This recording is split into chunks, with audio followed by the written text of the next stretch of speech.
labshies! Welcome back to my YouTube channel. Nazieh here.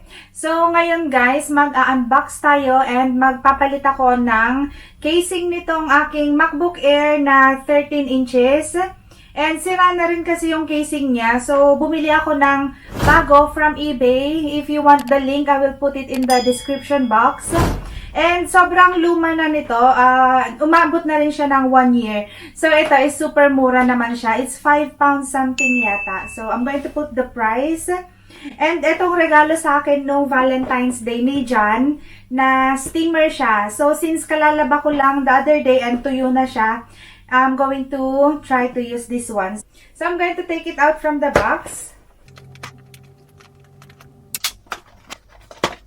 Nung Christmas, naregaluhan ko yung kapatid ko naman ng Tefal na steaming machine gaya nito. Pero itong sa akin, mas maliit siya ng konti. Kasi yung Tefal medyo bulky siya para sa akin. So, I chose this steamer, itong Philips.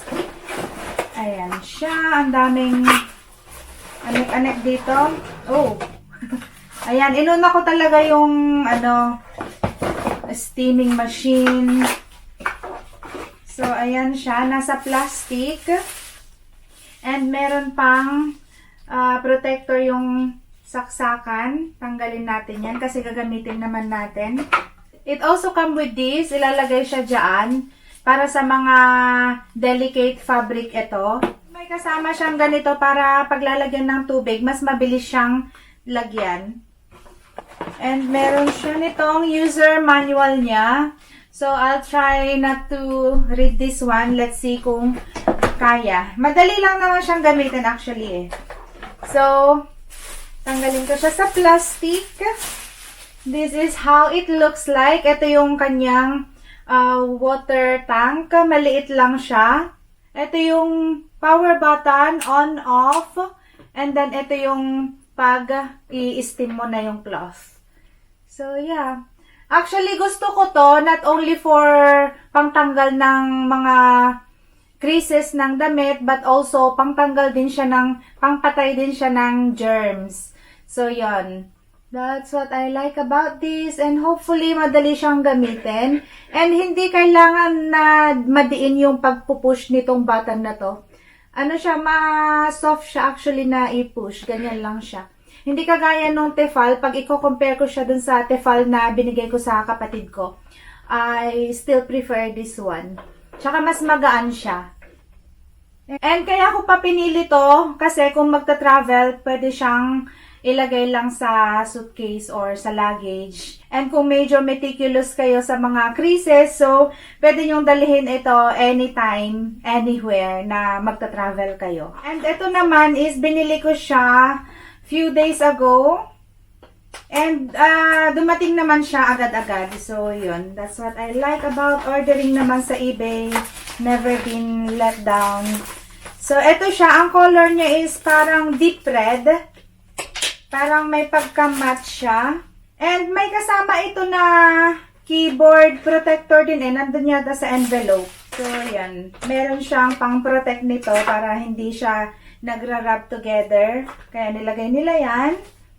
And sealed pa rin itong isa. Ito yung sa harap na case. So, ayan siya. Meron siyang very thin plastic.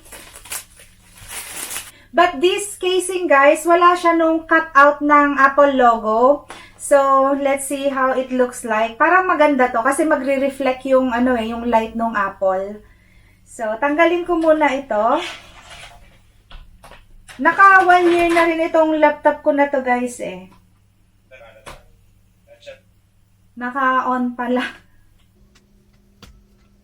So, ito guys, natanggal ko na. Medyo nahirapan lang ako sa pagtanggal. And ito is actually, ginamit ko yung sticker ng Apple na kasama sa phone dati. Marami na rin kasi siyang scratches. So, I decided to change it. And ito, nawala na yung kanyang pag-attachan doon. Kasi accidentally naapakan siya ng pamangkin ko and nahulog din ni Amber accidentally, diba? So, ayun. Pero gusto ko tong color na to, gold. So, para naman maiba, etong red yung kinuha ko. And it comes with this keypad protector din. And unahin ko munang ilagay ito. Yung dati kong binili, wala siyang ganito. So, minsan yung dust, pumapasok siya sa loob ng keyboard. Pero, luckily, hindi pa naman siya nagkakaproblema. Ito lang, mahirap siyang tanggalin sa plastic kasi rubberized. Nakadikit siya sa plastic. Ayun. Pag tinanggal, nakaganon siya. Pero hindi naman dumidikit. So, that is okay. So, iside natin ganyan. So para siyang magnetic actually. Okay, so hindi mo na kailangang masyadong i-flat na ganon kasi pagkalapat mong ganon, didikit na siya. So, yan.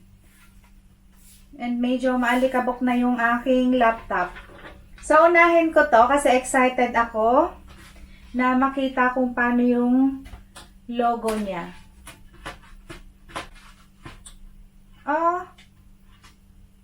What?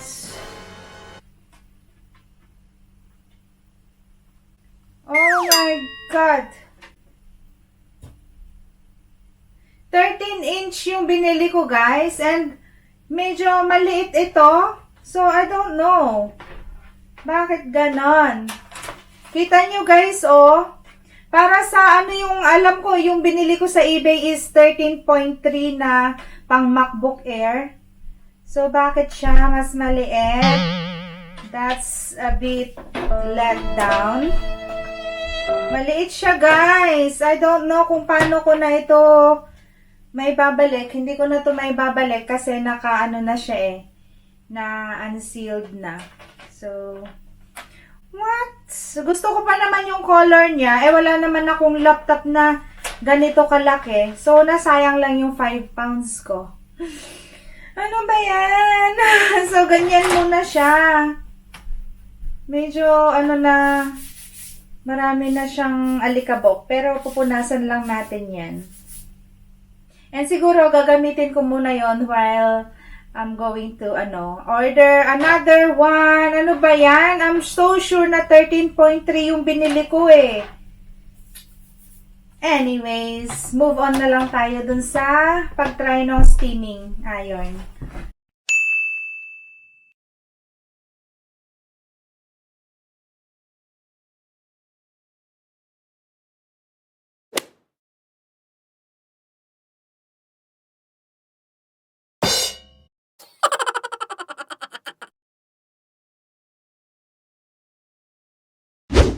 So here you go, guys. I'm going to plug this one first. I have the water here.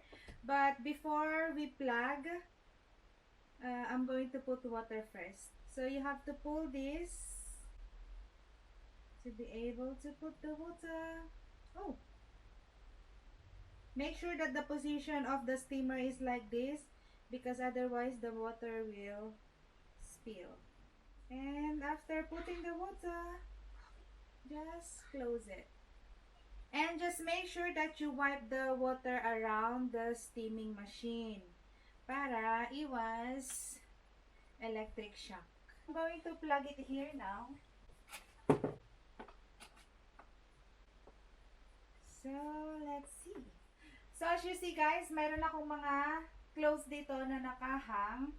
And let's try to iron it.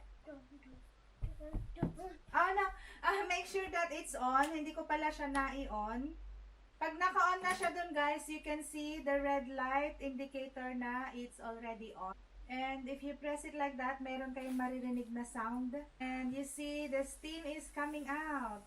Wala siyang adjustan kung anong level ng heat ang gusto. So, yun. Kung ano yung mapipress nyo dyan, yun na yun. So, let's check first this one here. So, ayan. Nakikita nyo, it's so powerful. And hindi siya ganun kabigat, guys. That's what I like about it. Ayan, natatanggal talaga yung crease. I don't know if you can see that.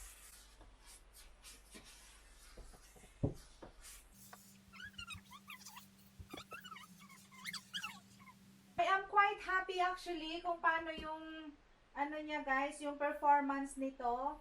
Nakakatanggal siya ng mga creases. Ayan. Sobrang crumpled ito kanina. But now, ayan siya. Para siyang na-iron sa board. So, I don't really need to buy iron board now. Kasi wala ngang space dito sa bahay. And, yes, sa likod naman. Ang downside lang nito sa akin guys is maikli itong ano niya, itong wire. So, hindi siya aabot ng ganun kalayo. So, andun lang yung saksakan and you can see yung haba ng wire. So, mag-iron lang tayo guys. Ang weird lang nung sound niya. Para nakakatakot siya pero hindi naman.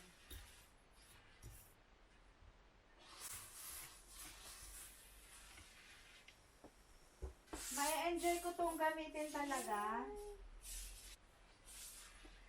Ayun, after few seconds nawala na yung wrinkles nung damit. So, I'm going to fold this now. Ready na siya na ilagay doon sa damitan. Ito siya guys, oh, hindi na siya crumpled. Ayan. Pangbahay lang to actually na pants. So, kahit pangbahay, gusto ko siyang i-steam para naman matanggal yung mga germs. Lalo na ngayon, ang daming nagkakalat ng mga germs. Eto, ganyan siya ngayon. Okay? And I will show you afterwards. And natatanggal din yung alikabok sa damit, guys. Etong steamer, hindi ka matatakot na hawakan siya kasi hindi siya ganon kainit. Kita niyo yan, nahahawakan ko pa siya.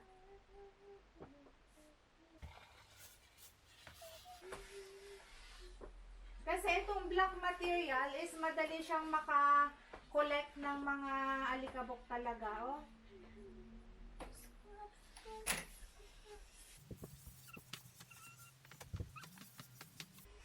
Ito, ang gusto ko rin dito guys, pag halimbawa mayroon kayong lakad at nagmamadali kayo, you can just take out your steaming machine and you can iron your clothes like this. And after a few seconds, it's already ready. Ito guys, makikita nyo yung alikabok dun sa steamer. Ayan, kita nyo ba guys? Nandun yung dust sa steamer. So you can just wipe it out like that with your fingers.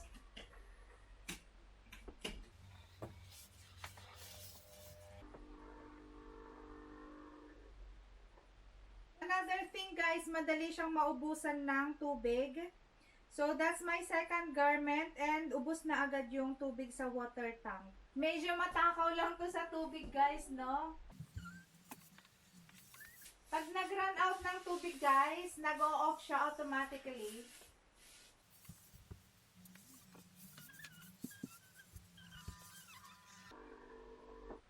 And pag naubusan ng tubig, meron din yung sound na ubos na yung tubig.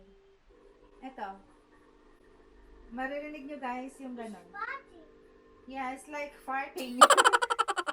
So, ito na yung ano guys. Oh, diba? I'm so happy about the performance of this steamer. So, yun guys, naka-steam na ako ng dalawang garments. So, para sa garments na to guys, I'll try to use this one. Para siyang brush, to brush off the dirt siguro. Or para hindi masyadong madikit yung garments dito sa steamer. So, yeah. Ganyan lang siya. And let's try it. Ayan. Parang nababrush yung damit. Madali pa rin matanggal yung crease niya, guys. Ayun. I'm just so loving this steaming iron. Diba kahit anong position nyo, guys, na-iron siya. Yay! I'm so happy! I found the perfect steaming machine. But the only thing, guys, also is nakakangawit siya sa arms kung marami kang i-steam talaga ng mga damit. Okay, that's it. Oh, diba? Na-iron siya ng maigi. And I like this one kasi pag halimbawa tapos kayo sa isang garment, pwede nyo siyang iwan lang kung saan. It's not a problem. Ganon. Hindi kagaya ng iron na pag iniwan nyo siya is, di ba, nasusunog yung kung saan nyo siya iniiwan talaga. I'm so happy about this. Yun nga lang, meron din siyang downside talaga. So, hindi naman lahat ng ano is perfect. Meron din siyang mga kanya-kanyang pros and cons. So, that's all for today, guys. And please don't forget to give me a like and subscribe. See you in the next one. Bye!